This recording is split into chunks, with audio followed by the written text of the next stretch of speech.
മലയാളത്തില് കുട്ടികൾക്ക് ഏറ്റവും പഠിക്കാൻ പ്രയാസമുള്ള എന്നാൽ അതേസമയം വളരെ മനോഹരമായിട്ടുള്ള ഒരു പാഠഭാഗമാണ് ഒ.വി. വിജയന്റെ കടൽത്തീരത്ത്. അത് വളരെ ഇമോഷണൽ ആയിട്ടുള്ള ഒരു പാഠഭാഗമാണ്. പക്ഷെ പലപ്പോഴും അതിന്റെ ഭാഷ ഇന്നത്തെ കുട്ടികൾക്ക് കുറച്ച് ബുദ്ധിമുട്ടാണ് മനസ്സിലാക്കാൻ. അതേപോലെ തന്നെ അതിൻ്റെ അകത്തെ ചോദ്യോത്തരങ്ങൾ എഴുതാനും കുട്ടികൾക്ക് പ്രയാസം നേരിടാറുണ്ട്. അപ്പൊ നമ്മൾ റൈറ്റ് ബോർഡിൽ കൂടെ മലയാളത്തിന്റെ ചോദ്യോത്തരങ്ങൾ എങ്ങനെ എഴുതണം എന്നുള്ളൊരു സീരീസ് സ്റ്റാർട്ട് ചെയ്യുന്നുണ്ട്. അപ്പൊ ആദ്യം തന്നെ നമുക്ക് കടൽ തീരത്തിലെ ഒരു റിപ്പീറ്റഡ് ക്വസ്റ്റ്യൻ നോക്കാം. കടൽ തീരത്തിൽ എപ്പോഴും വരുന്നൊരു ചോദ്യമാണ്, അർത്ഥപൂർണമായ മൗനമാണ് കടൽ തീരത്തിനെ കൂടുതൽ ഭംഗിയാക്കുന്നതെന്ന്. അപ്പം ഈ ഒരു ചോദ്യം പലവട്ടം ചോദിച്ചിട്ടുണ്ട്. 4 മാർക്കിന്റെ ഒരു ചോദ്യമാണ്.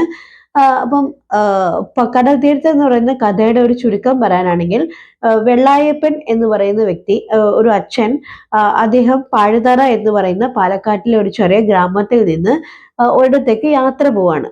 അത് ആദ്യം എവിടെ നിന്നാണെന്നൊന്നും പറയുന്നില്ല. പിന്നീട് കഥ പോകെയാണ് നമുക്കത് മനസ്സിലാവുന്നത്.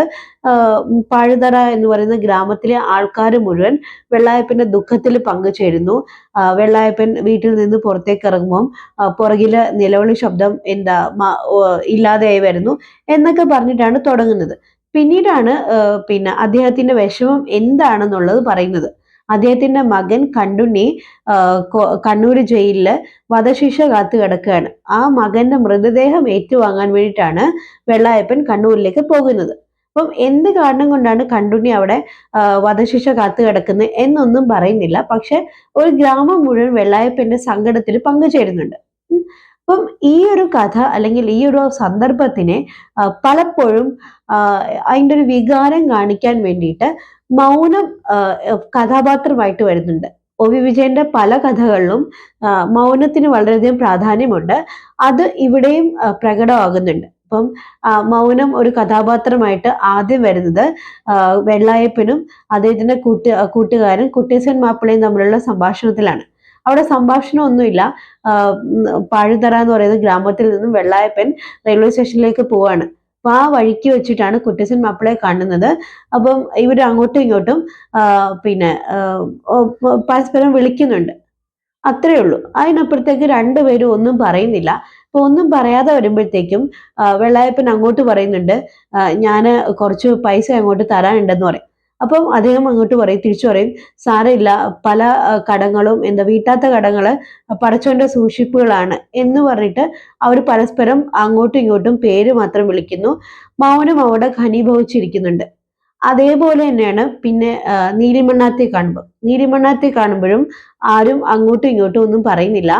കാരണം പലപ്പോഴും നമ്മുടെ ജീവിതത്തിലാണെങ്കിൽ പോലും നമ്മൾക്ക് പ്രിയപ്പെട്ട ഒരാളുടെ ദുഃഖം നമുക്ക് അറിയാവുന്നുണ്ടെങ്കിൽ നമുക്ക് കൂടുതൽ വാക്കുകളുടെ ഒന്നും ആവശ്യമില്ല. മൗനം എന്ന് പറയുന്നത് വാചാലമാകുന്ന പല സന്ദർഭങ്ങളും ഉണ്ട്. നമ്മുടെ നിത്യജീവിതത്തിലാണെങ്കിലും ഉണ്ട്. അപ്പം അതിന്റെ ഒരു വ്യക്തമായ പ്രതിഫലനമാണ് കടൽത്തീരത്ത് എന്ന് പറയുന്ന കഥയിൽ കാണുന്നത്. പിന്നീട് പിന്നെ വെള്ളായപ്പൻ മകനായിട്ടുള്ള കണ്ടുണ്ണിയെ കാണുന്നുണ്ട്, ജയിലിൽ കാണുന്നുണ്ട്. കാണുമ്പോൾ അച്ഛനും മകനും തമ്മിലാണെങ്കിലും സംഭാഷണങ്ങളൊന്നുമില്ല.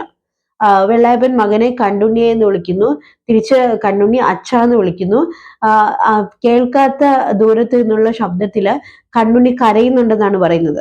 അതൊക്കെ ആ ഒരു വേദനയുടെ ഡെപ്ത്, ആഴം കാണിക്കാൻ വേണ്ടിയിട്ടാണ് മൗനത്തിനെ അവിടെ കൂട്ടുപിടിച്ചിരിക്കുന്നത്. പലപ്പോഴും വികാര തീവ്രത പറഞ്ഞു ഫലിപ്പിക്കാൻ സാധിക്കാറില്ല.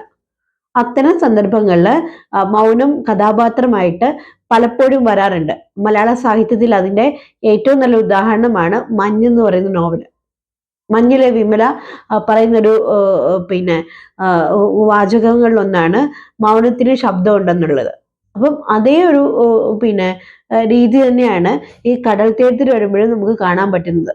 നമുക്ക് പലപ്പോഴും വേദന നിറഞ്ഞിട്ട് സംസാരിക്കാൻ പറ്റാത്ത സാഹചര്യങ്ങൾ വരും. അവിടെയൊക്കെ നമ്മുടെ നിശബ്ദത എന്ന് പറയുന്നത് പിന്നെ സംസാരിക്കുന്നുണ്ട്. മൗനം വാചാലമാകുന്ന സന്ദർഭങ്ങളുണ്ട്. അപ്പം അങ്ങനെ ഒരുപാട് അർത്ഥപൂർണമായിട്ടുള്ള മൗനങ്ങൾ തന്നെയാണ് കടൽ തീരത്ത് എന്ന് പറയുന്ന കഥയെ കൂടുതൽ ഭാവതീവ്രമാക്കുന്നത്. നിശബ്ദതയ്ക്കും സംഗീതമുണ്ടെന്നാണ് മഞ്ഞിലെ വിമല പറയുന്നത്.